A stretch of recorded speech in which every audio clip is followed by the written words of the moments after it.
అనుభవం కలిగిన డాక్టర్స్, అత్యవసర చికిత్సకు అత్యాధునిక వైద్య సదుపాయాలు, ప్రపంచ స్థాయి వైద్య సేవలు మీ ముంగిట్లో. Medicover hospitals Warangal.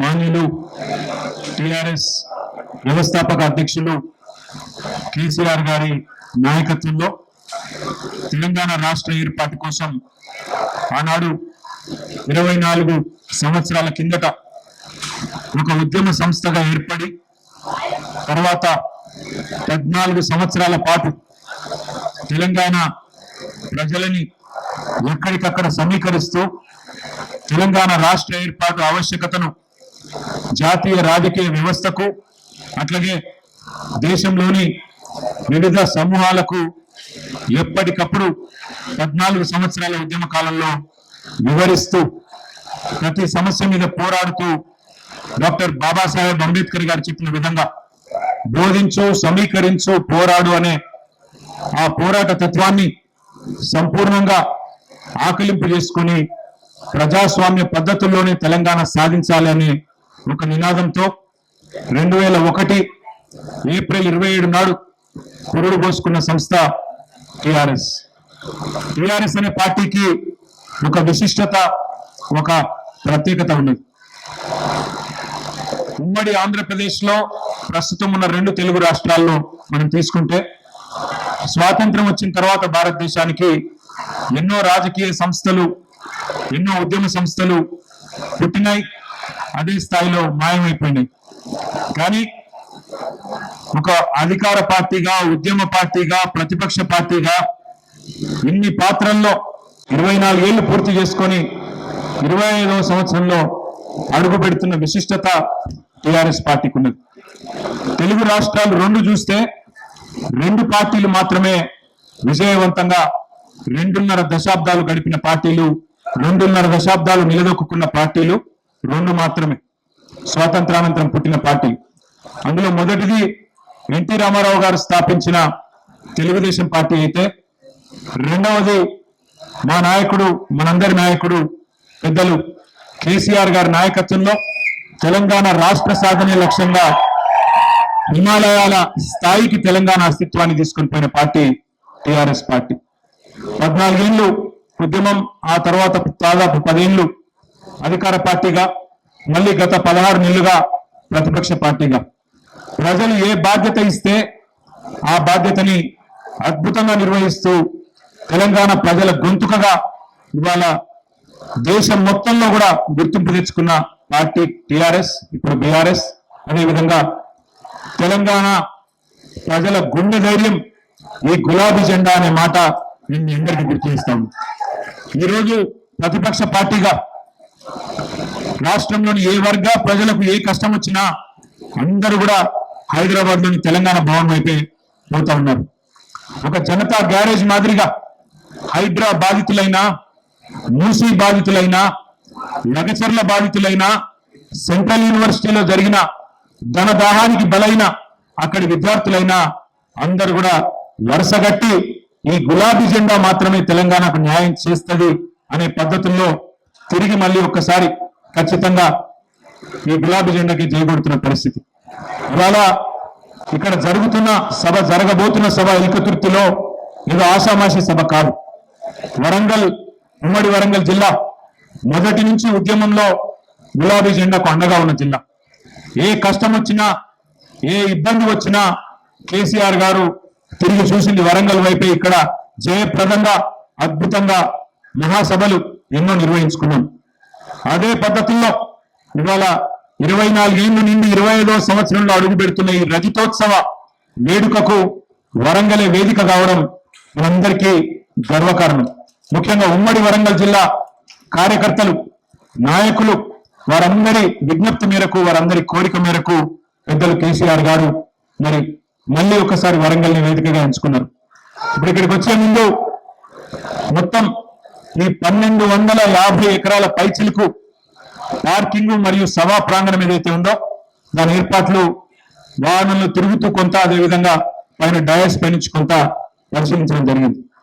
దాదాపు ఎక్కడి నుంచి, రాష్ట్రంలోని ఏ మూల నుంచి వచ్చే ఏ సోదరుడికైనా, ఏ సోదరికైనా ఎలాంటి ఇబ్బంది లేకుండా దాదాపు 1000 ఎకరాల్లో పార్కింగ్ సౌకర్యం కూడా ఏర్పాటు చేసుకున్నాం. అంటే 30,000 40,000 వాహనాలు వచ్చినా ఏ ఇబ్బంది లేకుండా చిన్న వాహనాలు, పెద్ద వాహనాలు, బస్సులు, అదేవిధంగా ఆటోలు, జీపులు, తుఫాన్లు, కార్లు, ఎన్ని వాహనాలు వచ్చినా దాదాపు 30,000-40,000 వాహనాలు వచ్చినా ఎక్కడో దూరంకి వెళ్ళి నడిచొచ్చే అవసరం లేకుండా పక్కనే చాలా చక్కటి ఏర్పాట్లు చేసిన మా ఉమ్మడి వరంగల్ జిల్లా నాయకత్వానికి హృదయపూర్వకంగా నేను ధన్యవాదాలు చెప్తాను.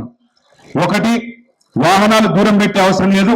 ఏ రోడ్డు నుంచి వచ్చే వాళ్ళకు ఆ రోడ్నే పార్కింగ్ కూడా. అంటే ఇట్లా సిద్దిపేట నుంచి వచ్చే హుస్నాబాద్ మీదుగా వచ్చే రోడ్ ఏదైతే ఉన్నదో అక్కడ మొత్తం దాదాపు ఉమ్మడి కరీంనగర్, అదేవిధంగా ఉమ్మడి ఆదిలాబాదు, నిజామాబాదు, మెదక్ జిల్లా, ఉమ్మడి మెదక్ జిల్లా, ఆయా జిల్లాల నుంచి వచ్చే అన్ని వాహనాలకు దాదాపు 260 ఎకరాల్లో పార్కింగ్ అంతా ఒకవైపు ఉన్నది సభా ప్రాంగణానికి. మరొక వైపు ఇటు ఖమ్మం, నల్లగొండ, ఇటువైపు కొంత భాగమైన వరంగల్ జిల్లా, అదేవిధంగా మరి వారందరికీ కూడా ఇటు పక్కన బ్రహ్మాండంగా దాదాపు 600 ఎకరాల్లో పార్కింగ్ యువతల వైపు ఉన్నది. మరొక వైపు హైదరాబాదు, రంగారెడ్డి, మహబూబ్ నగర్ నుంచి వచ్చే ఉమ్మడి మహబూబ్ నగర్, ఉమ్మడి హైదరాబాదు, ఉమ్మడి రంగారెడ్డి జిల్లాల నుంచి వచ్చే వాహనాలకు కూడా చాలా చక్కగా సౌకర్యం. అంటే ఎవరు కూడా కిలోమీటర్లు నడిచే బాధ కానీ ఇబ్బంది కానీ లేకుండా బ్రహ్మాండమైన పార్కింగ్ ఏర్పాటు సభా ప్రాంగణానికి దగ్గరలోనే ఏర్పాటు చేయడం జరిగింది. అట్లాగే మరి వచ్చిన ప్రజలందరికీ కూడా సౌకర్యంగా ఉండేదానికి, ఎందుకంటే ఎండాకాలం ఇబ్బంది అందరికి కూడా ఇబ్బందే, కానీ పార్టీ ఆవిర్భావ దినోత్సవం, అందులో 25వ సంవత్సరం రజతోత్సవం కాబట్టి బ్రహ్మాండమైన ఏర్పాట్లు. ఒక 10 లక్షల వాటర్ బాటిళ్లు మరి పూర్తి స్థాయిలో అందుబాటులో పెడుతున్నాం. అవసరమైతే ఇంకా పెంచుకోవడానికి కూడా ఏర్పాట్లు చేసుకున్నాం. అట్లాగే 10 లక్షల చల్ల ప్యాకెట్లు, మజ్జిగ ప్యాకెట్లు కూడా ఏర్పాటు చేసుకున్నాం. దాన్ని కూడా మొత్తం ప్రాంగణంలో ఎక్కడి వాళ్ళకి అక్కడే వారు కూర్చునే ప్రాంతంలో, వాళ్ళు నిల్చునే ప్రాంతంలోనే పెద్ద ఎత్తున ఏర్పాట్లు చేసుకుంటూ ఉన్నాం. అట్లాగే మరి వచ్చిన వాళ్ళకి ఎవరికైనా ఎండ దెబ్బ కానీ ఇంకోటి కానీ ఏదైనా సమస్య వస్తే కూడా దాదాపు 100 పైచీలకు వైద్య బృందాలు కూడా ఇక్కడే అందుబాటులో ఉండి సేవలు అందించబోతా ఉన్నారు. వారికి కూడా ప్రత్యేకమైన శిబిరాలు ఏర్పాటు చేసుకుంటా ఉన్నాం. ఏమన్నా ఎమర్జెన్సీ ఉంటే దానికోసం కూడా ఆలోచన చేసి దాదాపు ఒక 15 నుంచి 20 అంబులెన్సులు కూడా దగ్గరలో పెట్టుకున్నాం. వాటిని కూడా ఏమన్నా ఇబ్బంది ఉంటే వెంటనే మనం వైద్య సహాయం అందించడానికి వాటిని కూడా ఏర్పాటు చేసుకున్నాం. అట్లాగే సుదూర ప్రాంతం నుంచి ఆడబిడ్డలు వస్తున్నారు, అన్నదమ్ములు వస్తున్నారు, గులాబీ దండు కదులుతున్నది కాబట్టి వారందరి సౌకర్యం కోసం వచ్చిన వాళ్ళకి, ఎందుకంటే ఎండాకాలం మరి ఇబ్బంది కూడా ఉంటది కాబట్టి మరి చుట్టుపక్కల అన్ని ప్రాంతాల్లో కూడా చాలా పెద్ద ఎత్తున తాత్కాలిక టాయిలెట్ల నిర్మాణం కూడా కొనసాగుతున్నది. అవి కూడా పూర్తి అవుతాయి. అంటే అన్ని రకాలుగా వచ్చిన వాళ్ళకి పార్కింగ్ నుంచి సభ చేరుకోవడానికి ఈజీగా వచ్చిపోయేదానికి ఎక్కువ దూరం నడిచే అవసరం లేకుండా, అట్లాగే వచ్చిన తర్వాత నీళ్లు కానీ మజ్జిగ కానీ ఏమైనా ఇతరత్ర చిన్న అసౌకర్యం ఉంటే దానికి సంబంధించిన ఏర్పాట్లు కానీ అన్ని కూడా ఆలోచించి, ఎందుకంటే కాంగ్రెస్ గవర్నమెంట్ కాబట్టి మాకు వీళ్ళ కరెంటు మీద కూడా నమ్మకం లేదు. ఎందుకంటే కాంగ్రెస్ వచ్చినాక కరెంట్ ఎంత అవుతుందో నాకంటే బాగా మీకే తెలుసు. అందుకే దాదాపు 200 జనరేటర్లు కూడా ప్రత్యేకంగా ఏర్పాటు చేసుకున్నాం. వీళ్ళని నమ్ముకుంటే ఖచ్చితంగా వీళ్ళు మరి ఏదో రకంగా మోసం చేస్తారని తెలుసు కాబట్టి 200 జనరేటర్లు కూడా ప్రత్యేకంగా పార్టీ ఏర్పాటు చేసి గత 15-20 రోజులుగా ఇక్కడ వరంగల్ జిల్లా నాయకులు చాలా మంది కష్టపడతా ఉన్నారు. సోదరులు వినయ్ భాస్కర్ గారు, సోదరులు పెద్ది సుదర్శన్ రెడ్డి గారు, సోదరులు పోచంపల్లి శ్రీనివాస్ రెడ్డి గారు, ఇంకా పెద్దలు గ్యాదరి బాలమల్లు గారు, మరి ఇక్కడనే అదేవిధంగా స్థానిక మాజీ శాసనసభ్యులు సతీష్ కుమార్ గారు మరి ఇక్కడే వారు మరి పూర్తి స్థాయిలో నిమగ్నమై ఈ మొత్తం ప్రాంగణము, పార్కింగ్ ఇవన్నీ కూడా ఏర్పాటు పర్యవేక్షిస్తా ఉన్నారు. పెద్దలు దయాకర్ రావు గారు, అదేవిధంగా గౌరవనీయులైన రాజయ్య గారు, గౌరవ శాసనసభ్యులు పల్లా రాజేశ్వరరెడ్డి గారు, ఇంకా మిగతా మిత్రులందరూ కూడా రెడ్డి నాయక్ గారు, ఇంకా మన మిగతా మిత్రులందరూ కూడా ఎక్కడ వారు అక్కడ వారి నియోజకవర్గాలకు సంబంధించి సత్యవతి రాథోడ్ గారు, ఇంకా కవిత గారు, అదేవిధంగా మిగతా మిత్రులు ఎంపీ రవి గారు, ఇంకా మన రవీంద్రరావు గారు, పేరు పేరున అందరికీ వారందరూ కూడా వారి నియోజకవర్గాల్లో జన సమీకరణ, అక్కడి నుంచి ప్రజలు పెద్ద ఎత్తున తరలి వచ్చే ఏర్పాట్లు కూడా చేస్తా ఉన్నారు. నాకు ఉన్న అవగాహన మేరకు టిఆర్ఎస్ చరిత్రలో, ప్రస్తుత బీఆర్ఎస్ చరిత్రలో ఇది ఒక అతి పెద్ద బహిరంగ సభ కాబోతా ఉన్నది. మీరందరూ కూడా చూస్తారు. ఎందుకంటే ప్రతి నియోజకవర్గం నుంచి ప్రతి జిల్లా నుంచి రిపోర్ట్ వస్తా ఉంది. మాకు ఇంకా ఎక్కువ బండ్లు ఏర్పాటు చేయండి, కేసీఆర్ గారిని చూడాలి ఉన్న కరీంనగర్ జిల్లా మిత్రులను కూడా కోరుతా ఉన్నా, ఎవరికి ఏ వాహనం అందుబాటులో ఉంటే ఆ వాహనం తీసుకొని వచ్చేయండి. మీరు కొంతమంది దగ్గరున్న వాళ్ళు మోటార్ సైకిల్ మీద కూడా వస్తారు, హుస్నాబాద్ హుజురాబాద్ వాళ్ళు పెద్ద ఎత్తున మోటార్ సైకిల్ మీద కూడా రావడానికి ఏర్పాట్లు చేసుకుంటా ఉన్నారు. జాగ్రత్తగా రండి, కానీ ఎవరికి ఏ చిన్న వాహనం దొరికినా అందుబాటులో ఉన్న వాళ్ళు రండి. నాకు పొద్దున్నే ఈ రోజు ఒక దృశ్యం చూస్తే చాలా గొప్పగా అనిపించింది. మళ్ళీ ఉద్యమం నాటి రోజులు గుర్తొచ్చినాయి. ఇక్కడ వరంగల్లో సభలు జరిగినప్పుడు గతంలో నర్సంపేట నుంచి అదేవిధంగా పరకాల నుంచి ఆ ప్రభ బండ్లు వచ్చేది పెద్ద ఎత్తున. అట్లాగే మళ్ళొకసారి ఈరోజు సూర్యాపేటలో బయలుదేరినారు. అప్పుడెప్పుడో బండి యాదగిరి గారు పాట రాసినారు, బండి వెనుక బండి కట్టి అందరం పోదాం బయలుదేరని. మరి అదే పద్ధతుల్లో బండి వెనుక బండి కట్టి ఇవాళ సూర్యాపేట జిల్లా రైతన్నలు అక్కడ సూర్యాపేట జిల్లా కేంద్రం నుంచి పెద్ద ఎత్తున బయలుదేరి వాళ్ళు వస్తా ఉన్నారు. ఇవాళ సాయంత్రం తొరూరు కూడా చేరుకుంటున్నారు. మధ్యాహ్నం 4 గంటల వరకు దంతాలపల్లి, తర్వాత 6-6:30 వరకు తొరూరు కూడా చేరుకుంటా ఉన్నారు. ఎడ్ల బండ్లు మొత్తం ఎడ్ల బండ్లు అక్కడి నుంచి ఇక్కడి వరకు ఎండపూడ కలగకుండా పొద్దున 9 లోపల ఆగుతున్నారు. మళ్ళా సాయంత్రం 4కి బయలుదేరి సూర్యాపేట నుంచి బయలుదేరి ఉద్యమ స్ఫూర్తి చాటుతూ రైతాంగానికి కేసీఆర్ గారి మీద ప్రేమను చాటుతూ అక్కడి నుంచి బయలుదేరి ఇక్కడ దాకా వస్తా ఉన్నారు.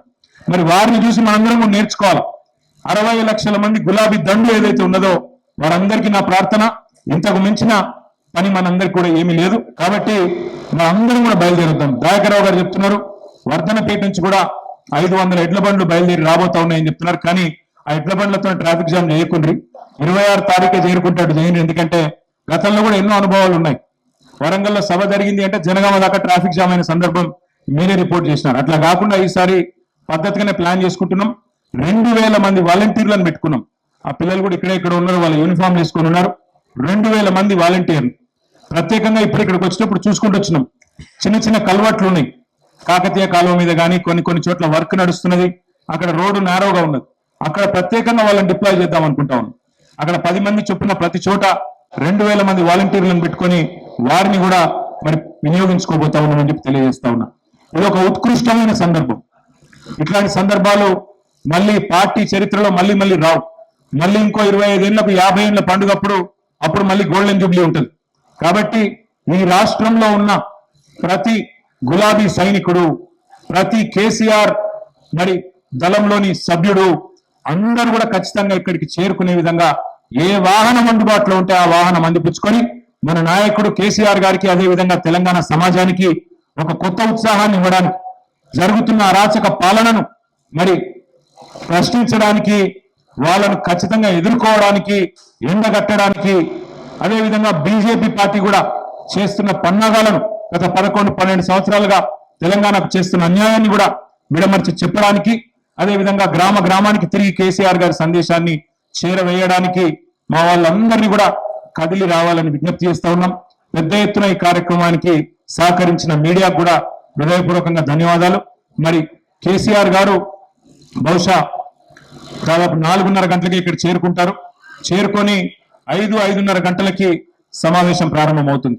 అందుకే మనందరం కూడా ఖచ్చితంగా కేసీఆర్ గారు చేరుకునే టైంకి మనందరం కూడా చేరుకోవాలి. 4:30 గంటలకి 4-4:30 గంటలకు చేరుకొని ముందు రెడీగా ఉంటేనే సార్ కూడా వస్తారు. సార్ ఎట్లాగో హెలికాప్టర్ ద్వారానే వస్తున్నారు కాబట్టి మరి వారికి అన్ని అరేంజ్మెంట్లు కూడా చేయడం జరిగింది. టైంకి వస్తారు కాబట్టి మనం కూడా టైంకి చేరుకోవాలి.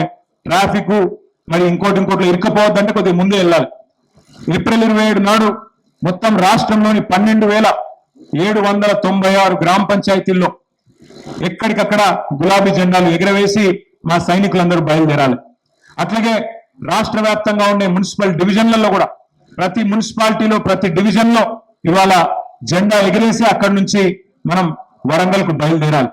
పొద్దున్నే ఆ కార్యక్రమాన్ని పూర్తి చేసుకొని రాష్ట్రం అంతటా కూడా కదం దొక్కి చలో వరంగల్ అని చెప్పి అందరం కూడా ఇక్కడ చేరుకొని ఈ కార్యక్రమాన్ని విజయవంతం చేసుకుందాం.